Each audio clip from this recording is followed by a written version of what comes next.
ചില സീനുകൾ വളരെ ഡിസ്റ്റർബിംഗ് ആയിട്ടും എനിക്കൊന്നും ഒരു ബ്രേവ് അറ്റംപ്റ്റ് എന്ന് പറയാം. ഒരു പുതുമുഖ സംവിധായകൻ അത്രത്തോളം ഒരു റിസ്ക് എടുത്ത് നമ്മൾ മലയാള സിനിമയിൽ കാണാത്ത രീതിയിലുള്ള ചില ടോർച്ചർ അങ്ങനെയുള്ള രംഗങ്ങളൊക്കെ വളരെ രുദ്രം നോർമലി നമ്മൾ കാണാറുള്ളത് സർവൈവൽ ത്രില്ലർ അല്ലെങ്കിൽ വേറൊരു സൈക്കോ പടം.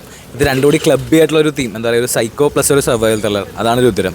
ഇതിനകത്ത് എനിക്ക് ഏറ്റവും ഇഷ്ടപ്പെട്ട തീം എന്ന് വെച്ച് കഴിഞ്ഞാൽ, സാധാരണ നമ്മളെപ്പോഴും സൈക്കോയുടെ ഭാഗം അല്ലെങ്കിൽ ആളുടെ കഥ അങ്ങനെ ഒരു ഇമ്പോർട്ടൻസ് കൊടുക്കാറില്ല. പക്ഷേ ഇതിനകത്ത് ഉള്ള ത്രെഡ് എന്ന് വെച്ച് കഴിഞ്ഞാൽ, ആളുടെ ഭാഗത്ത് നോക്കുമ്പോഴുള്ള ആളുടെ ശരികൾ, അത് ആളുടെ ഭാഗത്ത് നോക്കുമ്പോൾ ന്യായമല്ലേ, അല്ലെങ്കിൽ നമ്മുടെ ഭാഗത്ത് നോക്കുകയാണെങ്കിലും അത് ന്യായമല്ലേ, ആളുടെ ലൈഫിൽ സംഭവിച്ച കാര്യങ്ങൾ, ആ ഒരു ത്രെഡ് നല്ല രീതിയിൽ വർക്കൗട്ട് ആയിട്ടുണ്ട് ഇതിനകത്ത്.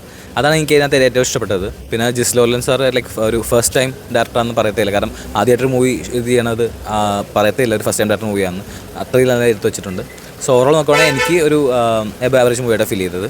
ഇപ്പോൾ ഈ ഒരു ഫെസ്റ്റിവൽ സീസണിൽ എനിക്ക് തോന്നുന്നു വലിയ പടങ്ങളോ ആയിട്ടല്ല കമ്പയർ ചെയ്യേണ്ടത്. ഒരു പുതുമുഖ ഡയറക്ടറുടെ ഒരു ഫ്രഷ് അറ്റംപ്റ്റ് എന്ന രീതിയിലാണ് രുദ്രത്തെ നമ്മൾ സമീപിക്കേണ്ടത്. അത് വെച്ച് നോക്കുമ്പോൾ അങ്ങനത്തെ ഒരു ഫ്രഷറുടെ ഒരു അറ്റംപ്റ്റ് ആണെന്നുള്ള ഫീലൊന്നും ആ സിനിമയ്ക്ക് കിട്ടിയിട്ടില്ല. പ്രത്യേകിച്ച് ചില സീനുകൾ നമ്മൾ ഉദ്ദേശിച്ച പോലെയല്ല. ഇപ്പോൾ ഒരു സർവൈവൽ എന്ന് പറയുമ്പോൾ സർവൈവൽ ആദ്യം നമ്മളൊരു ഉദ്ദേശിച്ച ആ ഒരു ടൈമിലല്ല സർവൈവൽ സംഭവിക്കുന്നത്. അത് തന്നെ അതിൻ്റെ ഒരു ഭയങ്കര ഒരു ഫ്രഷ്നെസ് ആയിട്ട് തോന്നി. അത് പിന്നെ ഇത് നേരത്തെ അക്ഷയ് പറഞ്ഞ പോലെ രണ്ട് ആംഗിളിൽ നിന്നാണ് ഈ സിനിമ പോകുന്നത്. ഇപ്പോൾ അപർണയുടെ സൈഡിൽ നിന്ന് നോക്കുമ്പോൾ നമുക്കൊരു സർവൈവൽ ത്രില്ലർ എന്ന രീതിയിൽ കാണാൻ പറ്റും. പക്ഷേ രാജ്ബി ഷെട്ടിയുടെ സൈഡിൽ നിന്ന് നോക്കുമ്പോൾ അതൊരു ഒരു സൈക്കോളജിക്കൽ ഒരു സൈക്കോ റിവെഞ്ച് അങ്ങനെയുള്ള പല ആംഗിൾ ഈ സിനിമയ്ക്ക് കാണാൻ പറ്റും. പിന്നെ അവസാന സീനുകൾ വളരെ സിമ്പിളായിട്ടാണ്, അല്ലെങ്കിൽ 1-2 മിനിറ്റിലാണ് പുള്ളിയുടെ ആ പാസ്റ്റ് മൊത്തം കഥ പറഞ്ഞു പോകുമ്പോൾ അതിൽ നിന്ന് നമ്മൾ കഥ പുറകിലോട്ട് ചിന്തിക്കുമ്പോഴാണ് അത് ശരിക്കും ഇമ്പാക്റ്റ് വരുന്നത്. കണ്ടുകൊണ്ടിരിക്കുമ്പോൾ നമുക്കിത് എന്തുകൊണ്ടാണെന്ന് സംഭവിക്കുന്നത് അറിയുന്നില്ല. ആ ക്ലൈമാക്സിൽ ആ ഒരു റെലവേഷൻ ഉണ്ടാകുമ്പോഴാണ് നമ്മുടെ പുള്ളി ചെയ്യുന്ന റിവെഞ്ച് ഇത്ര ചില സീനുകൾ വളരെ ഡിസ്റ്റർബിംഗ് ആയിട്ടും എനിക്കൊന്നും ഒരു ബ്രേവ് അറ്റംപ്റ്റ് എന്ന് പറയാം. ഒരു പുതുമുഖ സംവിധായകൻ അത്രത്തോളം ഒരു റിസ്ക് എടുത്ത് നമ്മൾ മലയാള സിനിമയിൽ കാണാത്ത രീതിയിലുള്ള ചില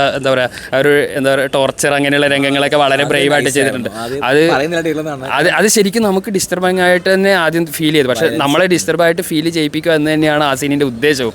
ആ സൗണ്ട് വെച്ചുള്ള അങ്ങനെ ചില സാധനങ്ങൾ ഒരു വളരെ കംപ്ലീറ്റ് പുതിയൊരു സാധനമായിട്ട് തോന്നി. പിന്നെ രാജ്ബി ഷെട്ടി നമ്മൾ പെട്ടെന്ന് കാണുമ്പോൾ ടർബോയിൽ പ്രതീക്ഷിക്കുന്ന ആ ഒരു സാധനമേ അല്ല.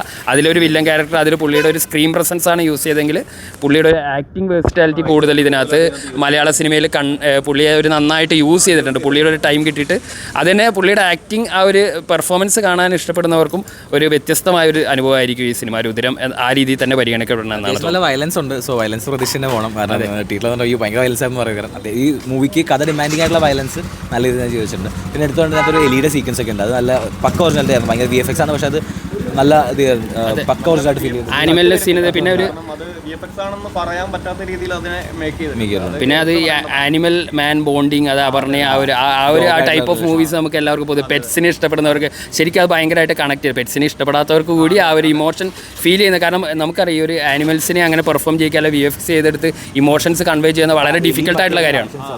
അതെ. ബട്ട് അപർണ അവർ തമ്മിലുള്ള ആ ഒരു എക്സ്ചേഞ്ചസ് നന്നായിരുന്നു. അതെ.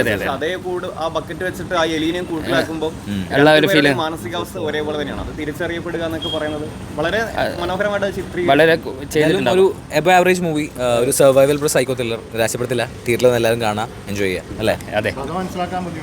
ഇല്ല, അങ്ങനെ ഭയങ്കര നമ്മളെ എക്സ്ട്രീംലി ചിന്തിക്കുന്നത്. ഫസ്റ്റ് നമുക്കൊരു 20 മിനിറ്റ്സ് കൺഫ്യൂസ്ഡ് ആയിരിക്കും എന്താണ് സംഭവിക്കുന്നത്. പിന്നെ ട്രാക്കിലേക്ക് വരുമ്പോൾ പ്രത്യേകിച്ച് ക്ലൈമാക്സ് ഭയങ്കര കൺവിൻസിംഗ് ആയിരുന്നു. എനിക്ക് ക്ലൈമാക്സിൽ നിന്ന് പുറകിലോട്ട് വായിക്കുമ്പോഴാണ് ഈ സിനിമയുടെ ആ ഒരു ഇത്ര ഡീപ്പിലി പുള്ളി എന്തിനാണ് ചെയ്യുന്നതെന്ന് ക്ലൈമാക്സോടെ മനസ്സിലാവുന്ന രീതിയിലാണ് ഒരു ഫ്രഷ് അറ്റംപ്റ്റ് എന്ന രീതിയിൽ ശരിക്കും ചിന്തിപ്പിക്കുന്ന രീതിയിലാണ് രുദ്രം ചിത്രീകരിച്ചിരിക്കുന്നത്.